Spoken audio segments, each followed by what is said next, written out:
Hey, what's up, Valor? It's Sam with Eagle Eye Media, and today we are going to be asking a current Valor senior her advice on diversifying your college application. So this is going to be really great for all of you rising seniors out there, myself included, who are going to be starting the college application season soon, which is so exciting. So joining me today, we have Charlotte Haas. Charlotte, welcome. Hi, Sam. Thank you so much for having me. Yeah, of course. So, okay, my first question is, okay, amongst a sea of other applications, because we know how many people are applying to college these days, how do you make your application stand out? Right. Well, first of all, it definitely depends on which colleges you're applying to. Some colleges, for example, prioritize essays, while others prioritize your SAT scores, your GPA, etc. So you can definitely find that information online to, cater your application toward whichever colleges you're thinking of applying to. But besides that, I would say that your how you look on paper only goes so far. And I think people underestimate extracurriculars and essays and the role that they play in your college applications. So, essay wise, make sure that you stand out. Don't do the cliche things, talking about mission trips or broken ankles or your grandparents, usually. As far as extracurriculars go, while speech and debate is all fun and good, having a passion project or doing something at a state level or a regional level can really help you stand out in that regard.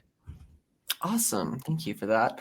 My next question is going to be, so right now, seniors just finished up all their college stuff. They're trying to decide where to go, which I know you're dealing with right now. But so for all of us rising seniors, starting now, how do we set ourselves up for success?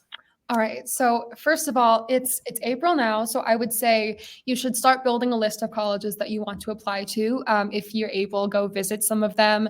Figure out what aspects that are most important to you. Like if you prefer a college in a city or in a suburb, if you care how big or small it is, about the teacher to student ratio, how big the class sizes are. Like think about all of the factors that you might consider when applying to your dream college, and make a list of about have at least 3 targets and 3 safeties, and then obviously that number fluctuates, and then apply to 2 or 3 reaches, I would say. But then I think that during the summer, you should start thinking about your Common App essay. And once you figure that out, once your senior year starts, you're going to be doing a lot of these supplemental essays. So having your Common App out of the way is a really good idea. Aside from that, it kind of just depends on your college once you get into the thick of it. Yeah, awesome, totally. So great segue. When exactly do you think that, like, if you could have done it differently, when should you start on the Common App? So I started the Common App in June. That was before my senior year, June before my senior year. So I actually think that was a pretty good time. I had my final draft by August. And I applied to 11 colleges. So to be able, 11 or 12.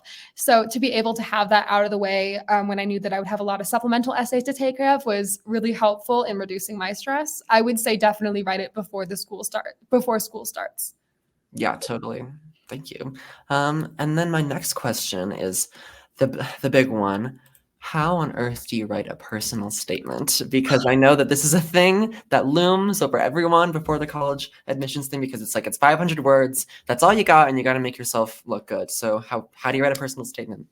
I mean, listen, a personal statement, there's no correct thing to write about. First of all, a lot of people think that there's this secret magic formula to writing a personal statement. And to some extent there is. But when we say, hey, don't write about this, this, and this, it's usually because college admissions officers have seen people write about it countless times. They've seen the, hey, I went on a mission trip and learned that I was very privileged essay before. They've seen, oh, I broke my ankle and picked up a new hobby. So when I talk about college essays, I try to say, write something that only you could have written. If you write a piece that's personal to you, that has details that feel genuine, that is really going to help you stand out. I went on a tour at Boston College, and one of the college admissions officers there said that her favorite essay she had ever read was about this kid and the playlist that he would play on the car rides to school with his dad. And it was very simple, but he talked about, bonding with his dad and the songs that he would play and how that playlist kind of followed him through his high school career. And she said that she cried and that person got into college. So it's not the whole, I started a multi-million dollar business and this is how I did it essay. There's nothing, you don't have to be impressive. You just have to be uniquely you. Yeah, Yeah. totally. Um, Thank you for that. And also, okay, so for this is kind of a little off kilter. I just came up with this question on the fly. Journalism. Um, and so my question is also, so for a lot of us, it can be like really like frightening almost to to think about college and think about like, oh, well, there are all these people that are going to have better grades than I do, better test scores than I do, better essays than I do. So how do you kind of get over? How would you say to get over that fear of like existential dread of like, wow, there's always going to be someone better than me, so like I'm not getting into college? Because I know that a lot of people might feel that way. I mean, man, it does really feel like existential dread. I would definitely say that as much as, first of all, as much as you want it to, that part's not going to go away fully. But the good news is that everyone's feeling it. I definitely felt imposter syndrome applying to my programs. And in general, I would say that understand your aspiration, understand your goal. Because if you're trying to apply to Harvard with a 4 point, like with like a 3.2 or something, that's not really going to happen. So of course you're going to feel out of your depth there. But like you understand the kind of student that you are and do your best in your final year to finish strong. And that's really all you can do, unfortunately. I would also say that to like have a passion project or have something that distinguishes you among other applicants with the same GPA and same SAT score as you, because a lot of people that have 4.0s and 1600s don't get into top schools because a lot of people have those scores, and the same goes for less prestigious institutions. And then a passion project can look like anything sorry, a passion project can look like anything from, writing a book to starting a podcast to, making a creative art portfolio. There's so many things that you can do. It's not necessarily cut and dry. Yeah, totally. Um, so, We can cut this part. It's fine. it's okay. Okay. We had a guest, so thank you for that. My next question is going to be, when should you submit versus not submit your test scores to schools? Okay, so I would say, as we kind of move further away from COVID and doing online school, a lot of schools are going back to requiring your test scores. So for a lot of them, it's not even going to be an option. I would say for the schools that do say that your test scores are optional, I would submit your score if it's a solid score, regardless of whether or not it might meet the criteria. Because if you don't submit your score, as much as college admissions officers, from a student's perspective, as much as college admissions officers are going to say that they won't consider it, they won't think poorly of you, they might.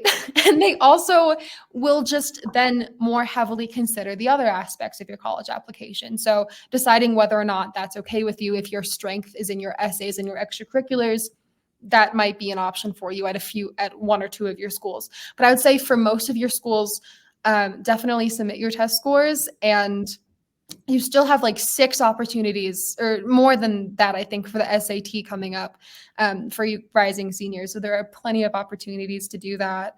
And then figure out if you're better at the SAT or the ACT. Yeah, totally. Awesome. So, do you have any final notes, any words of encouragement after just going through the battle that is the college admissions process? Any words of encouragement to our soldiers about to embark on their perilous journey? Oh wow, that's dramatic. Poetic, I know. I know, it's Shakespearean, truly. Everything, honestly, I would say that things do work out. I had a lot of expectations going to my college application process, and the waiting is tough, and you're gonna hate it, and that's okay. But you will end up being like truly, you will end up finding the place that you are meant to be at, and um, like sometimes rejection feels like the end of the world, but it can also open, brand new doors, like brand new opportunities that you never saw coming. So keep an open mind in your college application process. Apply to a bunch of different kinds of schools if you're not exactly sure where you want to end up, big schools, small schools, things like that. And just know that everyone's going through the same thing and you can always ask for help. Awesome. Well, thank you so much for joining us. Thank you so much for having me. Of course, and have a and good luck to all of you juniors out there about to embark on this process. And congratulations to all of our seniors who have hopefully gotten into places and are graduating. So good job.